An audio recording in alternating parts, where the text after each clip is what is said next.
관련해서 질문하실 분, 제가 먼저 하나 질문 드릴까요? 지금 보니까 5월까지 조직혁신안 방안 마련하는 걸로 돼 있더라고요. 이게 내용이 보니까. 근데 5월까지 뭐 기다리지 말고 지금 벌써 이 이슈가 작년 내내 이슈가 되고 했는데 기관 내부적으로 지금 우선 당장 해야 될 것들이 어떤 게 있는지 좀 궁금하네요. 5월까지 기다리시지는 않으실 것 같은데. 예, 지금 그렇습니다, 장관님. 필요한 게 뭐가 있을까 싶네요. 저희가 지금 1월 중에 지금 자체 조직 진단을 하고 그리고 2월 안에 그 외부 전문가들의 검토를 통해서 그 조직 진단은 사장님이 이제 2월이나 3월에 부임하시는 그 정도에 완료를 하고 이 조직 진단 결과를 바탕으로 해서 그 혁신 계획은 5월까지 수립을 하겠다 이런 내부 일정을 갖고 현재 추진 중에 있습니다. 제 질문은 그 일정이 아니라 지금 벌써 지금 오랫동안 이 이슈가 돼서 제가 질문하는 것은 그런 현재까지 나온 내용을 봤을 때 어떤 것들을 바꿔야 되는지 거기에 어떤 내용들을 개선해야 되는지 뭐 외부 기관 기다리지 말고 지금 당장 필요한 게 어떤 게 있는지 그걸 한번 좀 물어보는 겁니다. 일단은 지금 개발 부분에 사업이 종료된 부분도 있고 또 우리가 매각되는 부분이 있어서 조직 및 인력에 대해서 어떤 변화가 좀 필요한 것 같습니다. 그리고 인력의 재비체도 필요하고 또 외부 환경의 유가 변화나 이런 것들에 대해서 유가 전망에 따른 우리의 재무 계획에 대해서 면밀히 검토를 해서 실질적으로 그 건전성을 회복하는 방안을 이렇게 현실에 가깝게 모색하고 있습니다. 제가 질문한 이유는 제가 우리 담당 국에도 이야기를 했는데 이 이슈가 지금 벌써 하루 이틀 된 이슈라면 뭐 1월 달에 하고 2월 달에 외부 진단 받아서 5월 달에 방안이 나온다는 것들이 이해가 되겠는데 정상적인 경우에는 그렇게 이야기를 할 수 있겠는데 지금 기관에서 느끼는 문제의식이라든지 실질적으로 뭘 바꿔야 되는지 그런 부분들 구체적으로 좀 생각하는 것들을 좀 한번 이야기를 해 주십사 하는 겁니다. 네. 제가 국정감사 때 제가 굉장히 뭐랄까 좀 이렇게 깜짝 놀랐던 것 중에 하나가 대형거래권 관련해서 그 담당했던 임직원들이 성과평가라든지 승진에서라든지 이런 부분들이 되는 것들에 대해서 깜짝 놀랐던 적이 있습니다. 그게 어떻게 해서 가능했는지부터 저도 의외였던 느낌이 있어서 제가 질문하는 건 1월달 조직진단 한다는 것 자체도 제가 보기에는 이 관련된 이슈가 어제 오늘 나온 이슈가 아닌데 이제 시작해가지고 5월달에 나오면 벌써 5개월이 허비된다는 느낌이 들어서 조직 자체적으로 먼저 필요한 내용들이 있지 않을까 싶어서 한번 물어보는 겁니다. 네, 그렇습니다. 지금 대형거래 참여자들에 대한 어떤 인센티브나 프로모션이 된 것들은 현재 지금 감사를 진행하고 있습니다. 벌써 이 실제 감사를 한 2번 했고 또 나와서 아직 진행하고 있기 때문에 그거 나온 결과에 따라서 바로 조치를 할 생각이고 현재 저희가 이 재무구조 개선 방안은 하고 조직 혁신 방안은 매년 저희가 수립해서 롤링하면서 계속 실행은 하고 있습니다. 큰 내용은 현재 해외 생산 자산을 수익성 위주로 재편을 하고 그러니까 수익성이 떨어지는 자산은 바로 매각을 하고 또 신규 탐사 사업을 하면서부터 재편하고 또 해외의 어떤 자회사로부터 투자 회수를 더 빡빡하게 하고 중앙 통제를 강화함으로 인해서 어떻게든 부채를 좀 줄이는 노력을 하고 있습니다. 지난 3년간 21년서부터 24년까지 이런 노력의 결과로 부채를 그러니까 차입금을 14.9억 불, 15억 불 정도 줄이는 성과가 있었습니다. 이제 제가 좀 말이 반복되는 예를 들면 그렇게 해서 성과 평가를 받은 것에 대한 전 그 프로세스 자체 조직에서 그런 내용들에 대해서 이미 감사를 하기 전에 이미 다 알고 있을 거라는 생각이 들어서 어떻게 해서 그렇게 됐는지에 대한 여쭤보는 내용 질문입니다. 이게 조직에 대해서 이미 다 알고 계실 거라고 생각이 들어서 하는데 그 부분은 어떠냐는 거죠. 이게 어떻게 해서 그런 이렇게 성과 평가가 됐는지에 대해서 좀 물어보는 겁니다. 예, 그거는 제가 실제로 이번에 그렇게 성과 평가된 거는 전년도에 그러니까 이 대한고래 사업의 어떤 최종 결과가 나온 거는 2015년이었습니다. 근데 2015년도 평가는 2014년도까지의 어떤 자료 KPI를 갖고 하게 25년? 되는데 예, 25년. 15년이 아니라 그러니까 그 전까지는 이 사업에 대한 그 단계적인 준비나 그 과정까지가 그 KPI였습니다. 그런 것들이 차질 없이 시추가 시작됐고 차질 없이 시추가 끝났습니다. 단지 결과가 안 좋았을 뿐이기 때문에 거기에 관련된 사람들은 거기에 맞는 내부 평가를 받은 것 같습니다. 그리고 만약에 그 대한고래의 실패에 대한 그거는 25년 평가에 이번에 이제 평가를 하게 되면은 그 내용은 반드시 반영될 것으로 생각이 됩니다. 저는 이게 대형고래가 실패를 했다는 것에 대해서 저는 문제를 삼는 건 아닙니다.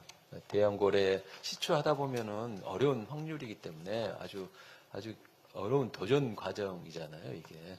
그게 대형고래를 했는데 시추가 했는데 결과가 안 좋았다는데 거기에서 문제 제기를 하고 있는 게 아니라 그 프로세스 자체에 대해서 많은 의구심이 있고 문제 제기가 있는데 그 프로세스가 우수 등급을 받았다는 데에 대해서 저는 문제 제기를 생각을 하고 국회의 지적도 같은 연장선상에 있는 거잖아요. 그러니까 대양고래가 실패를 해서 문제가 된다. 그건 아닙니다. 우리가 해외 자원 개발을 하다 보면 어떤 식으로든지 성공보다는 실패가 훨씬 더 많고 실패를 자산 삼아서 성공을 해서 가는 과정이기 때문에 그걸 문제 삼는 게 아니라 그 과정에서 나타나는 실패가 많기 때문에 그만큼 국민들의 신뢰를 받고 공개가 투명하게 되고 절차에 대한 합리성이 중요한 거죠. 그게 왜냐하면 실패 확률이 더 많기 때문에 그만큼 절차와 기준과 내용에 관련된 쟁점이 더 반드돼야 되고 정확해야 되고 투명해야 된다고 생각을 하거든요.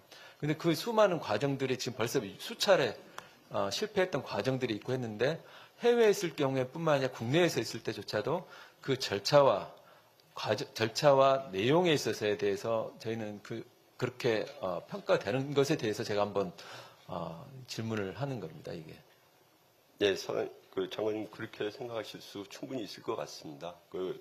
진행하는 과정에서 그 절차적인 문제도 이번에 이제 감사가 되면 구체적으로 되겠지만 그 절차상의 문제도 있었고 외부 소통에서 가장 큰 문제가 있었던 것 같습니다.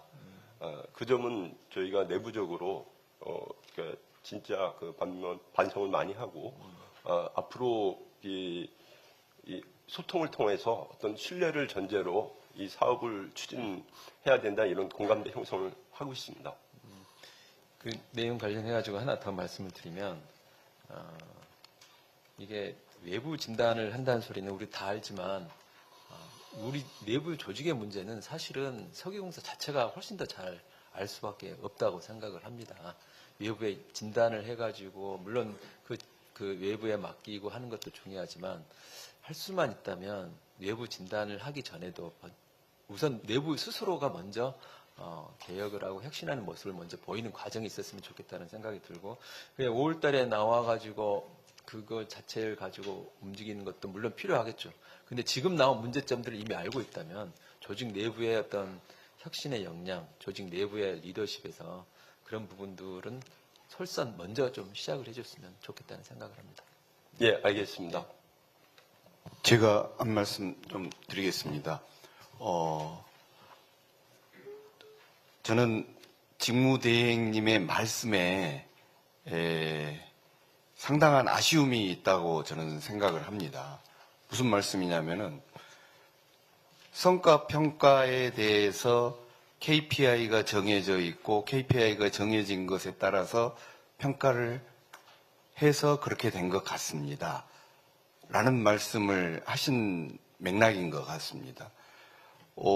그렇지만 작년부터 이 대왕고래 건에 대해서 대왕고래가 실패했냐 성과가 있었냐 없었냐와 별개로 절차나 여러 가지 사안에 대해서 국정감사부터 시작해서 온 나라가 시끌시끌 했던 사안인 것은 국민 모든 분들이 다 공지해서 알고 있는 사안입니다. 그럼에도 불구하고 KPI를 정해져 있는 대로 했을 뿐입니다. 라고 하는 걸로 들립니다. 그것도 정한 것은 결국은 당사자분들이고 해당되는 석유공사이지 않습니까?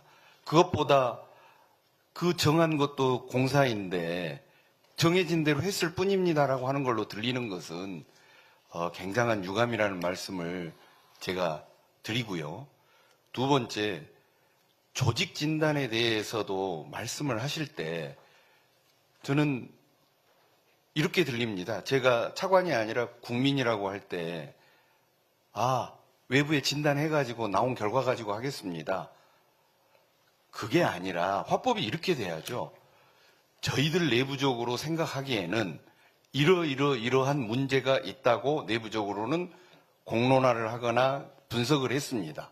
그런데 이 부분보다 더 심하게 해야 되는지, 저희들이 생각하는 방향이 맞는지에 대해서 우리 내부에서 다 볼 수는 없기 때문에 외부 기관한테 더 심각하게 봐서 그것까지를 반영해서 본질적으로 문제가 되지 않도록 하겠습니다라고 하는 화법이 돼야 되는 거 아닌가요? 그런데 이 말씀에 대해서는 없고 조직 진단을 해서 그 결과에 따라서 하겠다. 공익감사를 해서 공익감사 결과에 따라서 하겠다. 말이 심하게 이야기하면 진정성이 안 느껴진다라는 말씀인 겁니다. 국민 입장에서 생각을 해보십시오. 네, 우리 차관님 말씀이 많은 것 같습니다. 저희 국민 눈높이하고 공감할 수 있는 그런 표현이 아니었던 것 같습니다. 근데 저희가 조직 진단도 간단하게 내부적으로 하고 외부에 얘기를 해서 전문가들한테 리뷰를 받는다 그런 얘기인데 내부적으로 저희가 정말 열심히 하고 있습니다. 그리고 그건 제가 이제 표현이 너무 이렇게 단편적으로 했던 것 같습니다.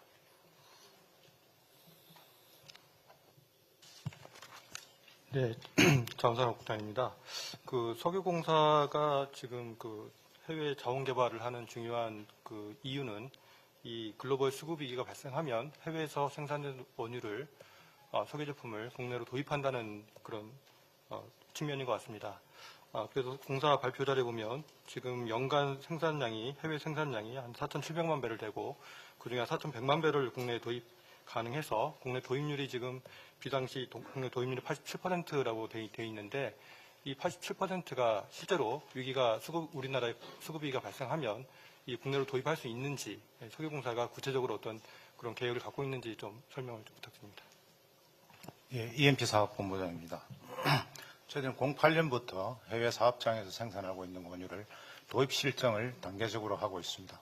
08년부터 현재까지 약 1억 3,300만 배럴의 생산 원유를 국내로 도입한 실적이 있습니다. 현재 9억 2천만 배럴의 매장량을 확보를 하고 있고 말씀드린 대로 87%를 도입할 수 있는 체계를 갖추고 있습니다. 그리고 매년 저희들이 비상시 원유 도입 계획을 점검하고 있습니다. 제가 질문을 드린 이유는 이 가스공사 같은 경우에는 가스공사도 해외에서 가스전 개발 사업에 참여를 하고 있습니다. 실제로 개발한 가스를 국내에 도입도 하고 있고요. 그런데 석유공사는 해외에서 원유를 생산할 뿐이지 실제로 이제 국내에 도입한 실적은 거의 없는 게 지금 현재 상황이고 비상시에는 도입할 수 있다고 그러는데 비상시에 많은 나라들이 이제 수출 금지 조치를 취할 텐데 그리고 이렇게 전 세계 산재 이 석유공사 운영하고 있는 유전 광구들이 산재에 있는데 그럼에도 불구하고 실제로 이걸 도입을 할 수 있는지 그걸 훈련을 하고 있다고 말씀하시는데 이제 그런 실현 가능성에 대해서 공사는 어떻게 판단하시는지 여쭤보는 겁니다. 네, 실제 도입 실적을 보면은요, 영국 다나 북해에서 생산한 걸 3번을 도입한 적이 있고요. 국내 정유사와 협의를 해서 정유사로 들어왔습니다. 그리고 캐나다에서는 연계 도입을 했습니다. 우리가 일단 팔고 그걸 트레이드로부터 대사서 정유사에서 가져오는 연계 도입을 했고요. 미국 앵커에서도 가져왔고 베트남 11-15-1, 예멘 LNG 그리고 UAE에서도 직접 도입한 바가 있습니다.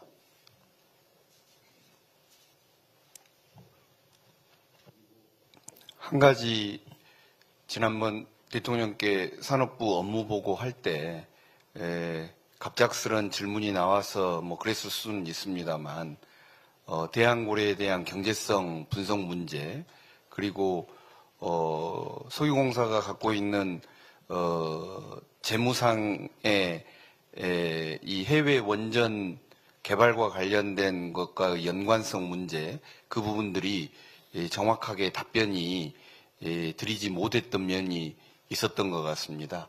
이번 기회에 대행께서 하셔도 좋고 가장 정확하게 좀 설명하실 수 있는 분이 국민 여러분께 그 상황에 그 문제에 대해서 숫자를 가지고 정확히 설명을 해야 할 필요가 있을 것 같습니다. 좀 설명을 해 주시죠. 네, 제가 좀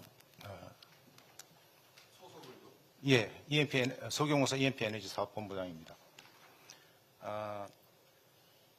지난번 대통령께서 질문하셨을 때 대행께서 75불이 생산 원가라고 얘기하셨는데 75불이라는 건 정확하게 보면 우리 회사 전사 차원에서의 비축 비용을 다 포함했을 경우에 당기 순이익이 나는 비용이 되겠습니다. 실제 생산 원가는 17불에 불과하고요. 영업이익 기준으로는 44불이 영업이익이 되겠습니다. 그래서 지난 5년간 공사는 누적 5조 6천억 원의 영업이익을 내왔습니다. 그리고 유가가 60불대로 하락했던 작년에도 약 1조 원의 영업이익을 실현을 했습니다. 당기순이익이 나는 경우는 어떤 때냐면은 유가가 하락하게 되면 저희들이 보유하고 있는 이 9억 배럴의 매장량에 대한 미래 가치가 떨어지면서 자산 손상이 일어납니다. 이 자산 손상이 반영이 되고 대행화 시절에 차입했던 대규모 차입금에 대한 이자 비용이 상당히 좀 과도합니다. 24년 기준으로 5,660억 원의 이자 비용을 지출하고 있는데요. 그런 비용이 계상돼서 당기순이익은 65불이 되겠습니다. 그리고 그 대왕고래와 관련해서는 당시 경제성 평가 결과로서는 손익분기점의 유가는 39.6불로 분석이 됐습니다. 이게는 이제 심해이기 때문에 우리가 갖고 있는 자산들은 해외에 있는 자산들은 대부분 천혜거나 육상이라서 생산 단가가 좀 낮고요. 대왕고래 같은 경우는 심해이기 때문에 생산 비용이 좀 높다고 보시면 되는데 39.6불로 충분한 경제성이 있다고 판단하시면 되겠습니다.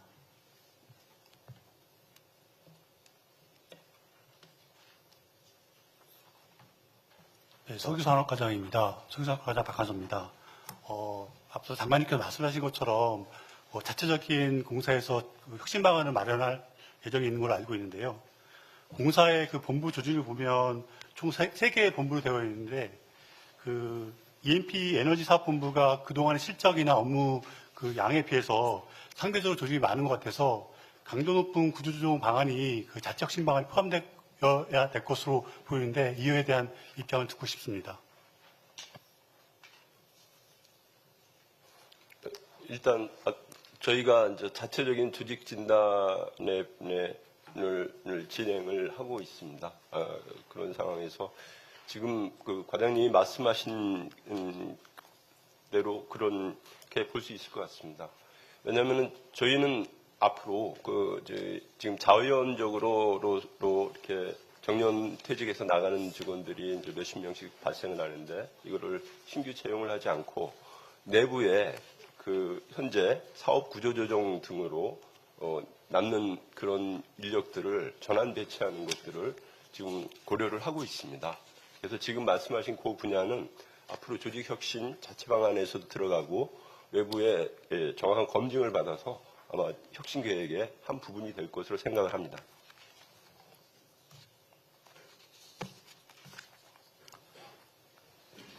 추가로 조금 보충 설명을 드리겠습니다. 지난 대형화 이후로 정부의 구조조정 권고안을 받아들여서 3개 본부를 1개 본부로 줄였고요. 처실을 4개를 줄였습니다. 그리고 팀 13개를 줄였고 EMP 인력은 약 30%를 줄였습니다. 저희들 EMP 부분이 우리 회사 매출의 90%를 차지하고 있는데 인력은 30%가 담당하고 있는 실정입니다. 더 이상의 인력에 대한 감축 같은 구조조정 문제는 EMP 생태계 자체를 좀 붕괴시킬 수 있는 우려가 있고요. 다만 사업 효율성 등에 대해서 면밀히 검토해서 인력을 재배치하는 방안에 대해서 깊이 검토해 보겠습니다. 그러니까 우리 생산 원가가 17불 정도 된다고 그러셨잖아요. 네, 그렇습니다. 제가 알고 있기로는 메이저들은 대부분이 10불이 안 되는 걸로 알고 있는데 예, 메이저는 이제 6.7불인가 훨씬 낮습니다. 그런데 글로벌 독립계 석유 회사들을 쭉 보면 자산의 분포에 따라서 다른데 4불에서 40불까지 분포를 하고 있습니다. 저희 회사는 거의 한 중간 정도 평균 정도에 해당한다고 보시면 될 것 같습니다. 여태까지 지속적으로 비핵심 자산을 매각을 해왔고요. 수익성을 향상에 노력해와서 현재 17불 정도의 원가를 달성하고 있습니다. 제가 좀 무식한 질문이라면 원가가 그 메이저가 보다 높으면 그냥 거기서 한 걸 가지고 그냥 사오면 되지 굳이 직접 할 필요가 있나요? 어떤가요, 이게? 에너지 안보 측면에서 봤을 때 우리 정부에서는 두 가지 정책을 펴고 있습니다. 석유 비축 부분하고 해외 자원 개발을 통한 원유 확보, 그래서 비상시 도입을 하고 있습니다. 이웃 나라인 일본이나 중국을 봐도 유가 상황에 고려하지 않고 지속적으로 해외 자원 개발 정책을 펴서 일본의 경우에는 37%의 자원 개발률을 달성하고 있고요. 중국은 강력한 정부의 주도하에서 국영 석유 회사들이 전 세계에서 석유 자원을 확보하고 있는 상황입니다. 저희들도 유가 상황에 그렇게 민감하게 대응하기보다는 좀 긴 항목으로 석유 정책을 펴나가는 것이 좋지 않을까 하는 생각입니다. 그러니까 긴 안목에서 추진을 해야 될 것은 제일 중요한 게 신뢰죠. 이제 메이저 왜 그런 생각을 하냐면 국민들한테 신뢰를 받지 못한 상황에서 주요 메이저들보다 더 비싼 가격에 비싼 생산 원가를 지불하고 있다면은 일반적으로 봤을 때 공감하기가 쉽지 않은 상황이에요. 조금 전에 우리 자원국장이 질문한 것에 이어서 말씀을 드리면 각 기관들하고 이게 정상적인 상황에서의 거래인지 아니면 비상시에 예를 들면 북해가 막히고 이런 상황에서 예를 들면 베트남 같은 경우에는 비상이랑 예를 들면 올라오는 루트 상에서 문제가 생기거나 하게 되면 어떻게 해야 되는 건가요? 이게 비상이라는 상황이 지금 현재 벌어지는 일상적인 훈련이 아니라 실제로 문제가 생기게 되면 어떻게 지금 그런 것들은 우리 산업부나 석유공사나 이렇게 어떤 컨틴전시 플랜 이런 것들이 되어 있는 겁니까? 어떤 겁니까? 전 그게 궁금하네요, 이게. 저희가 이 석유 위기 대응 매뉴얼이 있습니다. 그러니까 제가 정확한 수치를 보면은, 그러니까 앞으로 이제 국내에 그 비축유가 방출하는 그 기준이 그 비축 물량, 그 민간 정유사 재고량이 20% 정도 감축되면은 이제 이거는 경계 단계에서 바로 이제 이게 방출이 되는 거고요. 또 50% 되면은 아주 심각 단계이기 때문에 방출이 되고 이런 어떤 그 기준이 있고 그거를 모니터링 하는데 그 기준이 여러 가지로 되어 있습니다. 제 기준 그걸 말씀드린 게 아니라 해외에서 지금 이렇게 가져온 것들을 가져오는 것에 대한 것들이 있냐 그 질문입니다. 국내 대응이 아니라. 예, 장관님, 자원국장입니다. 예, 그 부분에 대해서는 그 기본적인 그 플랜이나 시나리오는 좀 분석을 좀 되어 있는 상황인데 제가 질문을 드린 거는 그럼에도 불구하고 실제로 상황이 발생하게 되면 대부분 국가들이 수출 금지 조치를 할 거기 때문에 그리고 또 석유공사 사업장이 카자흐 같은 데도 있고 북미에도 있고 남미에도 있고 전 세계에 흩어져 있습니다. 그럴 때 이제 도입을 하려고 하면 일단 그 유조선부터 이렇게 동원을 해야 될 거고 유조선이 여기저기 다니면서 조금씩 가져와야 되는데 이제 그런 계획 우리가 세워놓은 계획들이 현실성이 있느냐라는 그 부분이고 그 부분을 좀 현실화가 되지 않으면 석유공사가 해외에서 자원개발 사업을 계속하는 그 명분이 사실은 비상시에 쓸 수 없으면 사실은 계속하는 게 의미가 없는 측면이어서 그 조금 더 현실성 있게 도입할 수 있도록 석유공사가 플랜을 잘 세워야 된다. 그 연장선상에서 그것은 단순히 석유공사 이슈만이 아니라 이게 산업과 같이 움직여야 될 이슈라는 생각이 들거든요. 지금 예를 들면 비상 상황이 발생을 한다. 그러면 어떻게 가져오게 됩니까?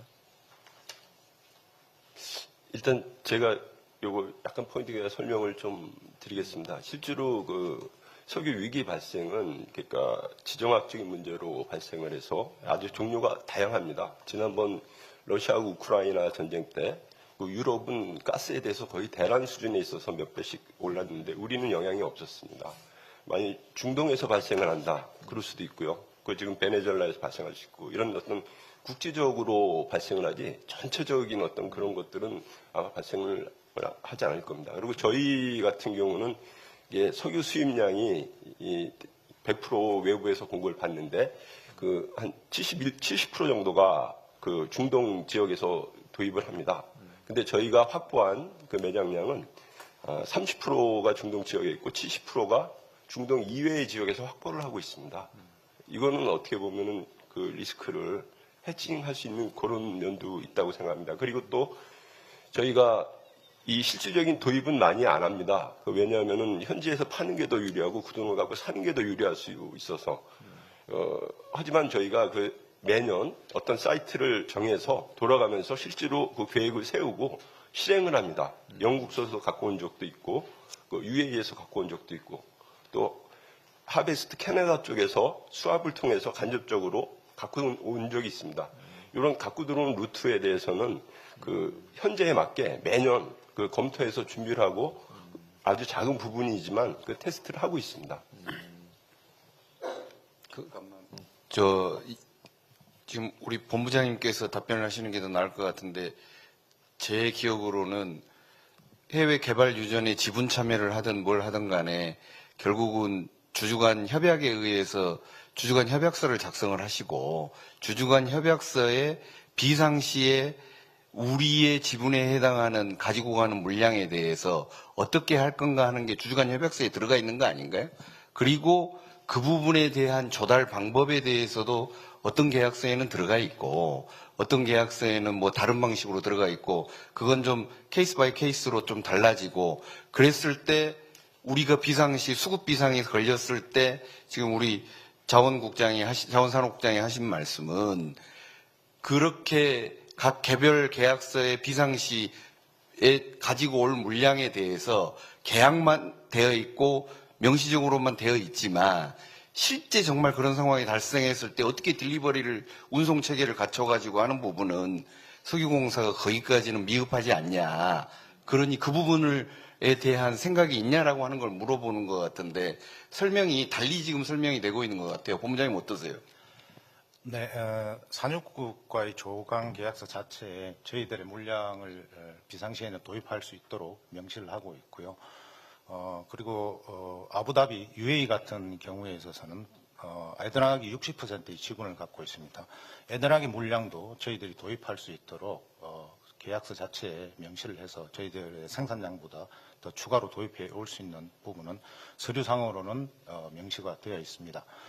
그리고 이제 뭐 대행도 말씀하셨는데 경제성의 문제로 우리가 생산하는 것을 항상 한국으로 도입할 수는 없어서 한 번씩 실정을 하고는 있는데요.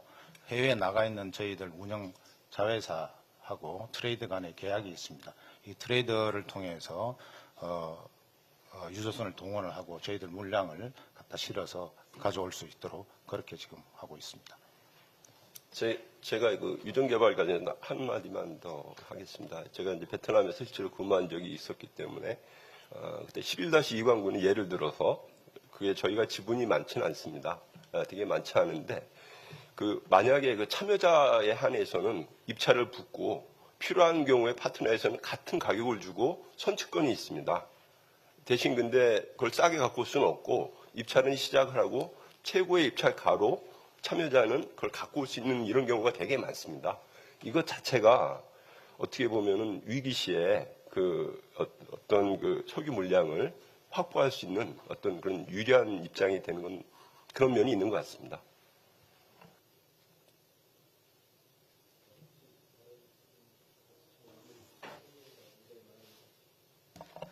많은 질문을. 괜찮으시면 성공사 딱 한 가지만 더. 네, 오케이. 예. 대행님 올해 국제유가 전망이 혹시 어느 정도 되시는지. 올해 제가 아침에 봤는데 한 61불, 1.8불 정도로 올해 그러니까 25년엔 그렇고요. 올해는 이렇게 60불대로 보고 있습니다. 플러스 마이너스 1, 2불 정도 우리 센터에서 그래 전망을 하고 있습니다. 그 IEA나 국제시장 전문가들은 슈퍼글럿 초공급 과잉을 예상하고 있고요. 올해 국제유가가 한 50불, 내년에는 한 30불까지 공급 과잉으로 떨어질 가능성이 크다 이렇게 전망을 하고 있습니다. 근데 이제 석유공사는 석유자원의 견고한 수요 유지가 예상된다고 지금 말씀을 하고 계시는데 이 진단이 맞는 것인지 좀 의문이 들고요. 그러면 국제유가, 국제 석유시장 이렇게 공급 과잉, 하방 압력이 있을 때는 우리 석유공사가 하시는 그 도입 비축 전략도 좀 변화가 있어야 될 것 같고 두 번째 비핵심 자산 매각하신다 그랬는데 지금 하베스트가 있잖아요. 캐나다에 있는 이 하베스트가 정말 골치 아픈 자산으로 저는 알고 있는데 이 비핵심 자산 매각에는 어떠한 영향이 있는지 답변을 부탁드립니다. 일단 아까 58% 현재는 52% 정도, 그러니까 석유 수요 수준인데 2050년에 58%라고 한 거는 에너지 경제연구원에서 최근에 발표한 장기 유가 전망, 수요 전망을 말씀을 드린 거고요. 이 유가의 어떤 변화에 따라서 실제로 자산 매각 가격은 많이 왔다 갔다 합니다. 지금 말씀하신 대로 이렇게 저유가 때 자산 매각을 하는 거는 그렇게 유리하진 않다고 생각을 합니다.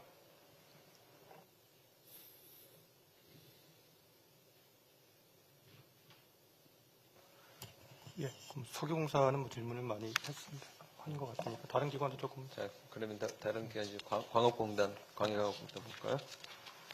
네.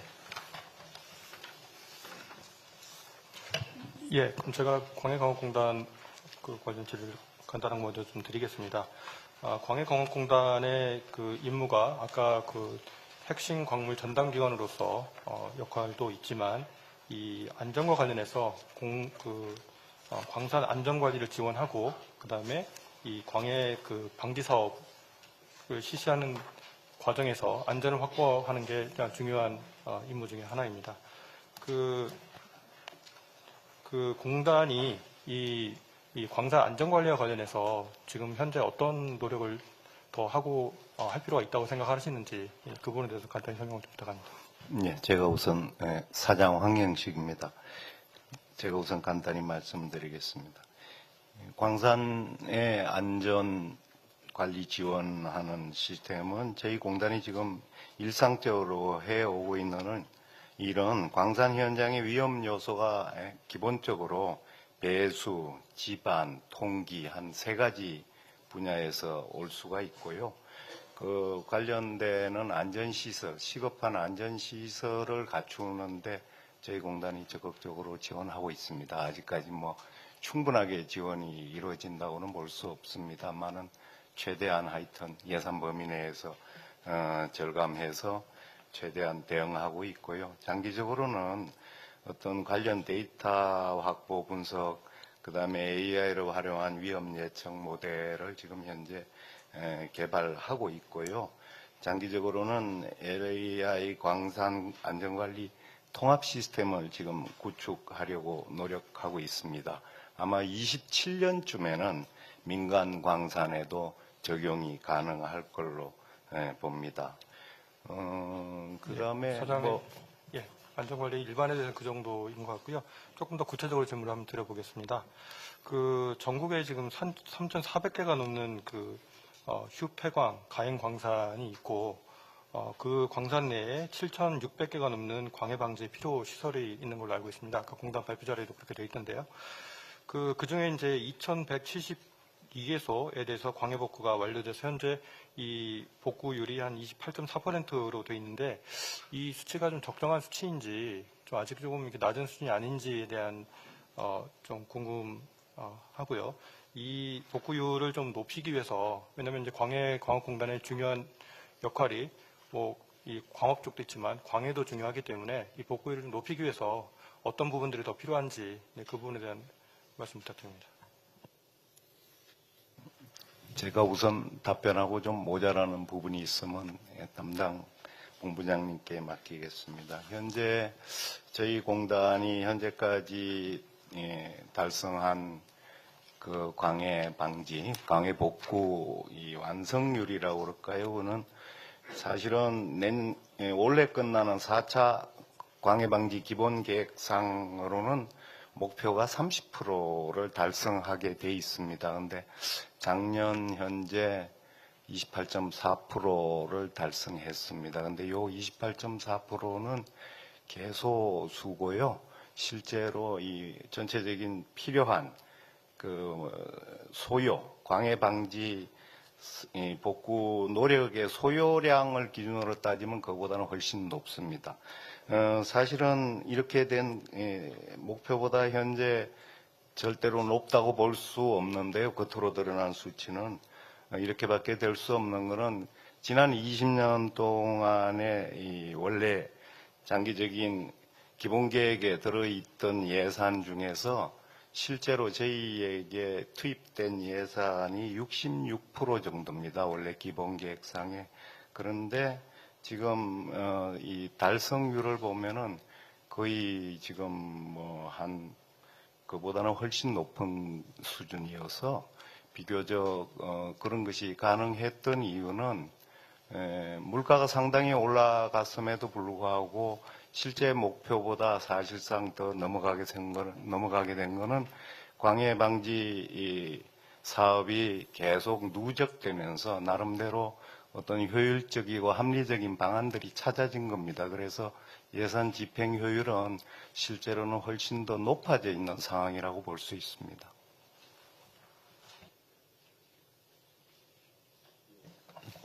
광해공단 부분에 대해서 저는 좀 이 말씀을 드리고 싶은데, 사장님께서 업무 보고 하시면서 간접적으로는 말씀을 하신 부분이긴 합니다만, 석유공사도 그렇고, 광해공단도 그렇고, 그게 비록 과거 정권에서 이루어진 일이라 할지라도, 같은 산업부이고, 같은 석유공사고, 같은 광해공단으로서 조직은 계속해서 있어 왔다라고 봅니다. 과거 유전 개발부터 비롯해서 광산 개발까지 잘못된 판단과 잘못된 선택으로 인해서 지금의 석유공사, 광해공단이 자본 잠식이나 재무 여건이 악화된 부분, 그 부분에 대해서 광해공단이 지금 새로 전 세계적으로 공급망 이슈와 히토리움 이슈가 있어서 광해공단의 역할이 새롭게 정립되어야 할 필요성이 인정되고 해야 한다고 하기 전에 심각하게 저희 산업부도 반성해야 되고, 석유공사, 우리 광해공단이 특히 과거에 잘못이 있음에도 불구하고 새롭게 뭔가를 하겠다라고 말씀하기 전에 심각하게 반성하고 죄송하다는 말씀을 국민께 먼저 좀 해주시고, 두 번째는 과거의 잘못을 반복되지 않게 하기 위해서 새로운 그 예전의 기능을 일부 회복하고자 하더라도 그러한 잘못이 반복되지 않게 하기 위해서 이러이러한 것들을 검토하고 있고 이렇게 하려고 합니다. 라고 하는 부분 정도까지는 말씀해 주실 필요가 있다고 봅니다. 알겠습니다. 거기에 저도 비슷한 톤인데 하나, 사실은 우리가 공단법을 개정도 해야 되고, 알다시피 지금 현재 자본 장식 상태에서 자본 금증액도 해야 되는 여러 가지 노력이 필요하지 않습니까? 지금 현재 하려면 이 연장선상에서 뭘 우리 공단에서는 계획을 하고 있는지, 저는 여기에 어떻게 하면 국민들의 신뢰 그리고 국회로부터의 신뢰 여러 가지가 필요한데, 그런 방안에 대해서 한번 이야기를 좀 듣고 싶거든요. 저도 똑같은 연장선상에서 한번 좀 말씀을 해주시면 좋겠습니다. 네, 알겠습니다. 과거 대체로 한 10여 년 이전에 있었던 해외 자원 개발의 실패는 저희 공단으로서도 정말 뼈아프게 반성하고 있습니다. 그동안에 관련돼서 많은 부분에 인사, 예산, 조직 부분에서의 많은 변화도 있었고요. 그리고 작년에 제가 와서도 장기적으로 어쨌든 우리가 우리 힘으로 되살아나야 되는데, 되살아나기 위해서는 어떻게 해야 되느냐 하는 거에 따라서 미래의 어떤 효율성, 업무 효율성 제고를 위해서 부분적으로 조직도 개편하고 미래를 겨냥한 인사도 부분적으로 단행을 했습니다. 과거의 잘못에 대해서 그리고 어쨌든 중요한 전에 장관님께서도 말씀하셨습니다만 실패의 교훈을 되살리기 위해서라도 과거 자원개발 실패 사례와 관련한 현재 조직으로서의 반성문에 해당한다고 볼 수 있겠습니다. 기록을 정리해서 지금 엮어서 남겨놓으려는 작업에 들어가 있습니다. 그리고 그럼에도 불구하고 저희가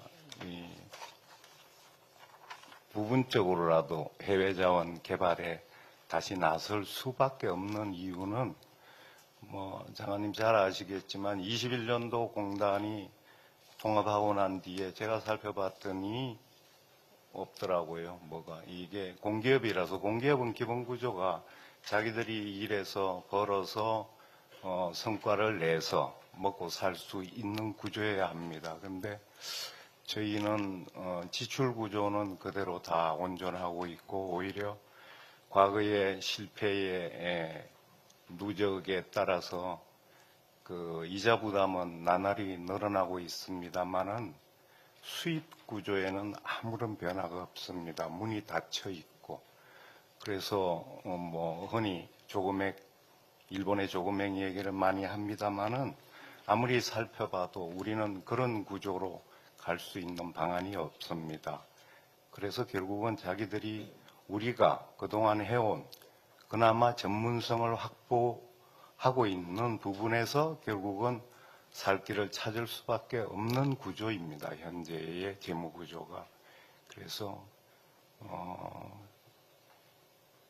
과거의 잘못을 바탕으로 다시는 전철을 밟지 않도록 안전장치를 강구해서 원래의 고유한 사업 영역에 부분적으로라도 뛰어들어서 우선은 민간 지원으로부터 시작하고 조금액처럼 절대로 보유하지 않는다는 원칙을 우리도 가지고서 부분적으로 참여해서 수익을 내야만 현재의 재무구조에서 벗어날 수 있는 완전히 벗어나는 건 진짜 영원한 일입니다만은 조금씩이라도 방향은 일단 전환시켜야 되겠다 하는 것이 저희들의 생각입니다.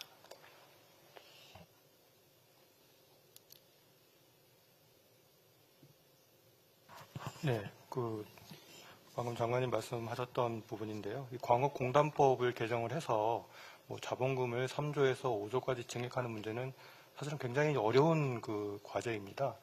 더군다나 이제 그 이유가 공단이 과거 자원개발 실패에서부터 누적이 된 이 부채 문제 때문에 이제 자본금을 증액을 하지 않으면 공단이 기능을 할 수 없는 그런 상황까지 몰리게 된 부분이기 때문에 이 공단법 개정을 추진하는 과정에서 아까 차관님도 말씀하셨고 장관님 말씀하셨지만 공단의 쇄신 방안 그 부분이 그냥 기존에 하던 업무를 이렇게 좀 조정하고 인사 조치도 하고 그렇게 했습니다 정도까지는 이 국민들을 설득할 수 없을 것 같고 저희 산업부랑 같이 협력해서 이 철저하게 쇄신 방안을 좀 마련하고 그걸 토대로 이 국민들을 설득하는 그런 과정이 좀 있어야 될 것 같습니다. 네, 그렇게 하도록 하겠습니다. 네. 일단 다음이 강원랜드였던가요? 강원랜드. 네. 혹시 질문들 하십니까? 네, 제가 먼저 질문하겠습니다. 강원랜드 아까 발표 자료에 보면 이 앞으로 성장 프로젝트로 K2 프로젝트에 관해서 여러 가지 비전도 말씀해 주시고 성과 이 기대 효과에 대해서도 말씀해 주셨습니다. 근데 강원랜드의 이 설립 취지를 고려할 때 이런 K2 프로젝트 같은 거를 추진을 해서 결국은 이 강원도를 포함한 지역 경제에 기여를 해야 되고 그다음에 강원랜드가 원래 이제 석탄산업 종료를 하면서 이제 만들어진 기관이기 때문에 이 석탄산업 종료에도 기여를 해야 된다고 생각하는데 현재까지 강원랜드가 그런 이 측면에서 볼 때 현재까지 강원랜드의 기여에 대한 평가와 앞으로 K2 프로젝트를 하게 되면 어떤 식으로 기여가 더 확대가 될 수 있는지 그런 부분들을 좀 말씀해 주시면 좋을 것 같습니다. 네. 지금 강원랜드가 2000년부터 영업을 시작한 이래 국가 재정에 기여한 액수만 한 10조 4천억 정도 됩니다. 그 중에는 이제 폐강 지역의 개발기금에서 지역에 7개 시군에 고르게 배분되는 폐강기금도 있고, 또 관광기금을 카지노 수입의 10% 걷게 되면 그 수익이 한 2조 한 7천억 정도 현재까지 누적적으로 국가재정에 기여를 해왔습니다. 그런 것들을 봤을 때 이 강원랜드는 페트법에 의거해서 태어난 기업이긴 하지만 국가균형 발전과 인구 소멸 현재 위기지역 그리고 폐강 지역에 어떻게 보면은 공기업이면서도 사회적 기업의 역할의 성공 모델이라 저는 이렇게 현재 평가하고 싶습니다. 그래서 이것을 오히려 대표적인 성공 모델을 키워서 파일을 더 크게 하는 것이 더 그야말로 이제 빛나는 또 성공의 또 다른 전략 아니겠습니까? 그래서 이것을 토대로 해가지고 그야말로 글로벌 복합 리조트로 나아갈 수 있는 토대를 구축해 낸다면 현재의 매출이 1조 5천억을 한 3조 5천억까지 10년 안에 성장시킬 수 있고 현재 고용 효과 한 6천 명 수준 또 15,000명까지 고용 확대도 일어날 수 있습니다. 그 중에 가장 아까 말씀드렸던 폐특법의 폐강 기금이 작년 기준 한 770억 정도 되는데 이것이 한 10년 뒤면은 한 3조 700억까지 늘어남으로써 이 진짜 7개 시군이 이렇습니다. 강원도의 정선, 태백, 영월, 또 삼척이 수혜지역이고 충남의 보령, 문경에 또 경북의 문경, 전라도 화순까지 7개 시군을 고르게 균형 발전시키고 또 지역 주민의 삶의 질을 향상시키는 이곳이야말로 아주 가장 빛나는 모델이고 평가가 이미 되지 않았나 생각하고 대통령께서도 늘 지난번 제가 그 강조하는 거 보니까 사회적 기업 또 협동조합 같은 것을 사회적 경제를 활성화시켜가지고 이것을 세계적인 기업으로 키울 수 있는 영국의 사례도 말씀하셨는데 오히려 강원랜드야말로 그것을 실천할 수 있는 가장 토대가 되어 있다. 이렇게 좀 평가해서 말씀드리고 싶습니다. 자, 이게 강원랜드 관련해서 일종의 딜레마 같은 게 있는 것 같습니다. 보니까 폐광 지역에 대한 지원이라는 차원에서는 산업부에 하고 연관이 되고 또 본연의 업무인 일종의 카지노 업무 관련해가지고는 관광 관련해서는 문화부하고 연관이 돼 있고 제가 와가지고도 아마 산업부에서는 카지노 업무 관련해서는 아마 거의 관여도 안 할 것 같고 아마 거의 나몰라라식일 것 같다는 생각이 뜩 장관님 그게 제일 애로사항입니다. 지금까지 성장이 이제 안 됐던 것은 바로 부처 간의 그런 권한 문제를 조정할 수 있는 기관의 역량이 되게 휩쓸었기 때문에 그런 게 굉장히 애로사항으로 작용하고 있습니다. 제 생각에도 이 업무를 보니까 관광산업을 담당하고 있는 부처하고 폐광 지역을 하고 있는 업무가 좀 성격이 다른 것 같고 이걸 저희 내부에서 이렇게 좀 우리 산업부에서도 조정을 했으면 좋겠어요. 이건 지역산업, 관광산업 이게 같이 맞물려 있는 업종이고 폐광 지역 활성화 같이 세 군데가 같이 맞물려 있는 데고 저희 생각하기에 지금 오사카 리조트가 2030년 개장을 하게 되면 네, 그렇습니다. 수많은 외국인 관광객이라든지 내국인도 마찬가지로 포함해서 이게 사실 큰 경쟁에 들어가는 상황인데 거기에 대한 우리 내부의 우리 산업부의 위기의식이 없는 것 같다는 생각이 들어요. 관광 쪽에서 나타나는 위기의식이. 왜냐하면 강원랜드는 주 업무는 문화부 식구처럼 생각을 하는 것 같고 이게 좀 다른 것 같아서 이걸 우리 지역국하고 우리 자원국하고 같이 문화 활성화 이 포인트에 좀 거쳐서 같이 좀 힘을 모았으면 좋겠다는 생각이 들거든요. 여기 관련된 내용 뭐 에타 규제부터 해서 각종 인허가 규제들이 아마 문화부하고는 이야기를 하다가도 네. 실질적인 사회적인 논의 과정에 들어가게 되면 굉장히 어려움에 처할 것 같은데 네. 이런 부분들은 지역경제 활성화라는 큰 카테고리를 가지고 좀 같이 해줬으면 좋겠다는 생각이 듭니다. 예, 장관님 한 가지만 덧붙이면 이제 오사카 말씀해 주셨는데 32년에 15조가 들어가는 오사카 개정하면 우리나라가 제일 가깝기 때문에 우리의 내국인 관광객이 한 해 한 700만 명 정도가 이탈하게 됩니다. 그리고 연간 2조 5천억 가량의 국부 유출이 예상되기 때문에 강원랜드는 특히 내국인 관광을 기반으로 해가지고 카지노를 운영하는 이런 기업이기 때문에 만약에 여기에 대비를 하지 못하면 완전히 여기 강원랜드 우리 7개 시군의 주민들 지역의 문제가 굉장히 심각한 위기상으로 내몰릴 거라 생각 때문에 그 골든타임을 우리가 놓쳐서는 안 된다 이런 생각을 가지고 있습니다. 저도 같은 생각을 하고 있거든요. 근데 우리 부에서의 그런 문제의식이 좀 부족하지 않나 하는 자기 반성을 좀 해보고요.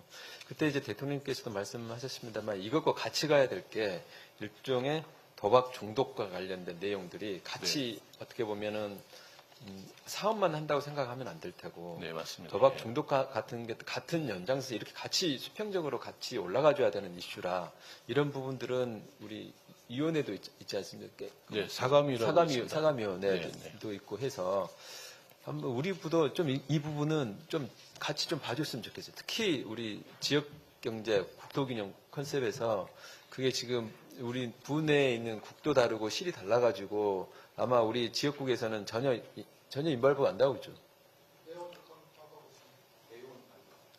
근데 내용 파악을 하는 게 중요한 게 아니잖아요. 이게. 넥스트가 있어야 되는 거잖아요. 이게. 그런 면에서 한번 저희들 반성을 하면서 이 부분은 저희가 문화부랑 사감이 같이 해가지고 네네. 그 내용을 한번 같이 한번 살펴서 예, 지난번 진전해보도록 장관님 한 가지만 말씀드리면 지난번 대통령 업무부에서 대통령님 지적하신 사항 중에 제가 답변을 못 드린 바가 있습니다. 그 도박 중독 예방률이 맞다. 예.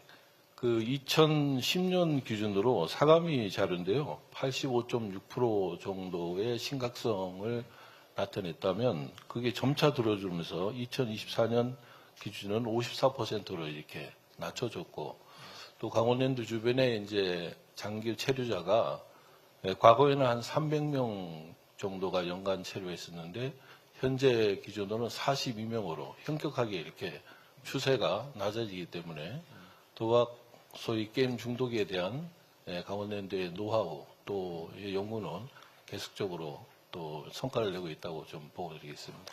그러니까 이게 지금 우리가 사회적인 무리를 일으켰던 게 강원랜드 주변에서 장기 체류자 네, 말씀하니까 그 이슈가 굉장히 그 많은 분들한테 뇌리에 굉장히 깊이 박혀 있는 이슈죠. 사실은 이제 들어보니까 저도 기억이 나는데 그 이슈를 42명이라고 해가지고 작은 숫자라고 이렇게 생각하지 마시고 네네. 이 지금 현재 있는 여러 가지 규제 이슈를 해결을 하려면 이 이슈하고 같이 가야 되는 어차피 이슈거든요. 이게 네, 저 공감합니다. 예. 언론에서 한 번씩 이게 또 잘 하시다가도 언론에서 이런 이슈들이 한 번씩 부각이 되잖아요. 이게 네. 특정 도박 관련된 이런 이슈가 나오면 지금 앞으로 하고자 하는 일에도 굉장히 큰 장애 요인이 되기 때문에 네. 도박 관련된 특히 이제 중독 관련된 이런 이슈에 대해서는 특별하게 좀 이렇게 좀 관리도 해주시고 개선할 수 있도록 해주셨으면 감사하겠습니다. 네, 적극 더 노력하도록 하겠습니다.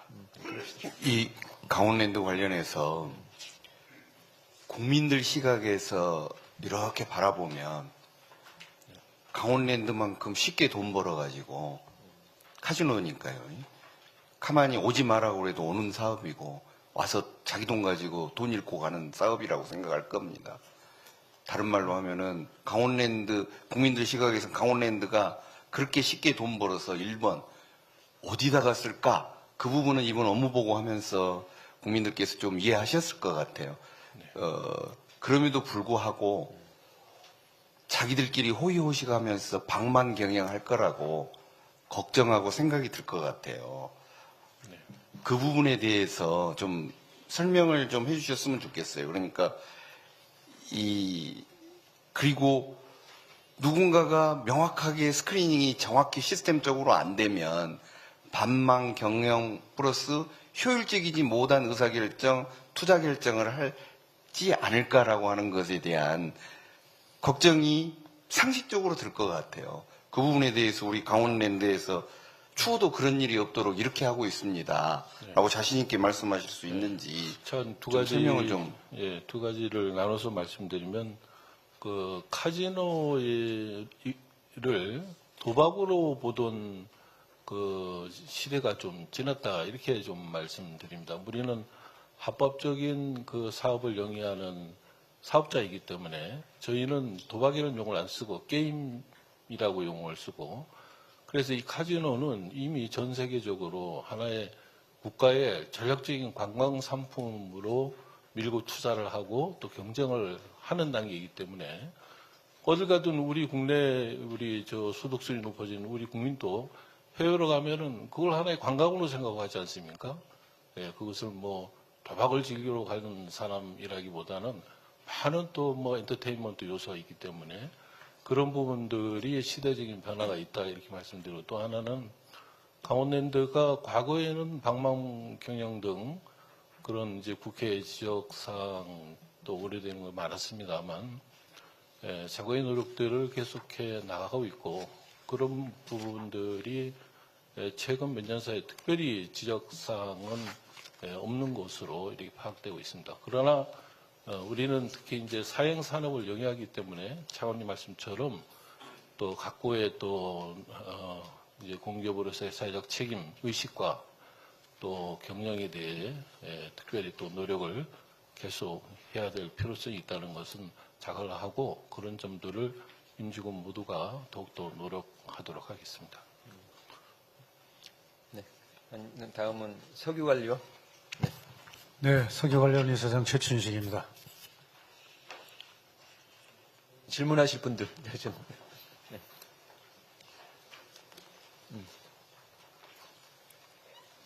요즘도 유가가 굉장히 내려가는데도 불구하고 가짜 석유, 가짜 휘발유 문제나 그것 때문에 단속을 심하게 하거나 뭐 주유소에서 정량 속여서 하는 전통적인 수법에 석유 관련 문제들이 여전히 있는 건가요? 아니면 많이 개선이 됐는가요? 예, 차관님 말씀대로 그러한 사항들은 꾸준히 있습니다. 그런데 이제 저희가 21년도부터 쭉 통계를 내보면은 그 건수가 현저하게 줄은 건 사실이고 사실상 휘발유 같은 경우는 거의 없어졌다 이렇게 보고 있거든요. 근데 이제 이거 가짜라고 하는 것이 이제 그 세금의 차이라든가 또는 유가 급등기에 부당 이득을 취하기 위한 사람들이 이제 마련하는 그런 방법들인데 이것을 위해 가지고 저희가 가장 그 수요가 몰리는 명절이라든가 또는 휴가철 이럴 때 저희가 집중적으로 그 단속을 재개하고 있고요. 또 평소에도 우리가 이제 무자료유라든가 이런 부정적인 요소를 막기 위해 가지고는 그 기관 간의 협조를 많이 하고 있습니다.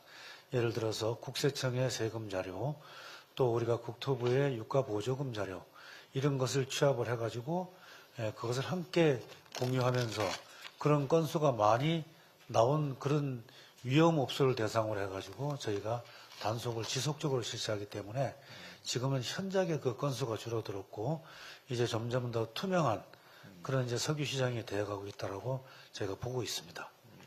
그 정량 속이는 것도 많이 좋아졌나요? 예, 정량 속이는 거는 사실 기계 오차도 물론 있긴 있지만 옛날에는 의도적으로 그걸 속였습니다. 그런데 저희가 그걸 그 암행 감사 차량을 비노출 차량이라고 얘기합니다. 그걸 통해 가지고 실제로 샘플을 채취해서 그거를 저희가 검사를 해보면은 바로 그 업소가 그 정량을 속이고 있는지 아니면 정상적으로 파는지 또는 오차에 의해서 그런지 이것이 거의 나옵니다.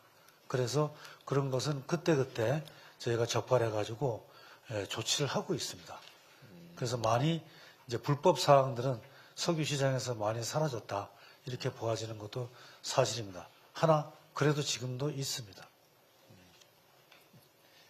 저는 그 세계관리원이 그 국정과제 이행력 강화를 위한 조직혁신 한 장이 들어있더라고요, 이게. 그래서 이게 반갑기도 하면서도 한편으로는 업무 보고를 위해서 이거 만든 게 아닌가.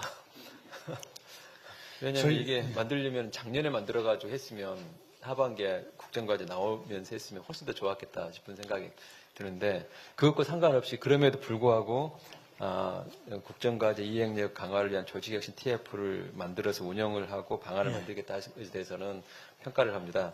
근데 여기서 얼추 생각하기에는 다른 기관들이 오히려 이런 TF를 만들어가지고 해야 될 것 같은데 제가 얼추 보니까 오늘 하는 뿐만 아니라 그동안 했던 조직들 중에서도 국정과제 이행력 강화를 위한 조직혁신 TF를 만든 건 지금 제가 보기에는 석유관련 혼자인 것 같아요. 이게 보고 자체를 하는 것 자체는. 예, 저희들은 이제 그 TF 지금 석유 대체연료센터에도 저희가 TF를 마련했지만 저희 TF가 이번에 새로이 또 그거 말고 생긴 게 3개가 또 있습니다.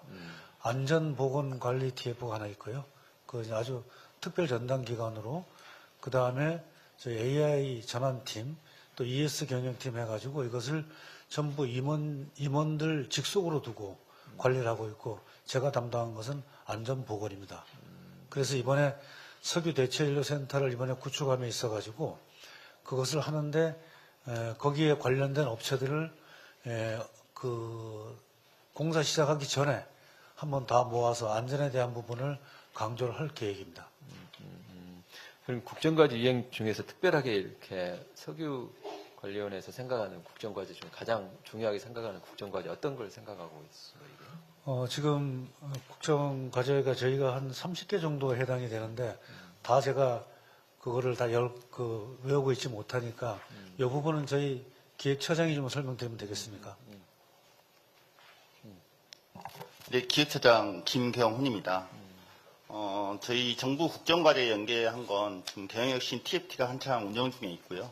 정부의 국정과제 123대 국정과제 중에 저희 관리원과 연계되어 있는 게 30개 과제입니다. 그 대표적인 케이스로 이제 금방 보고 드렸지만 지속가능 미래를 위한 탄소중립 시대라는 넘버 40번의 과제가 있습니다.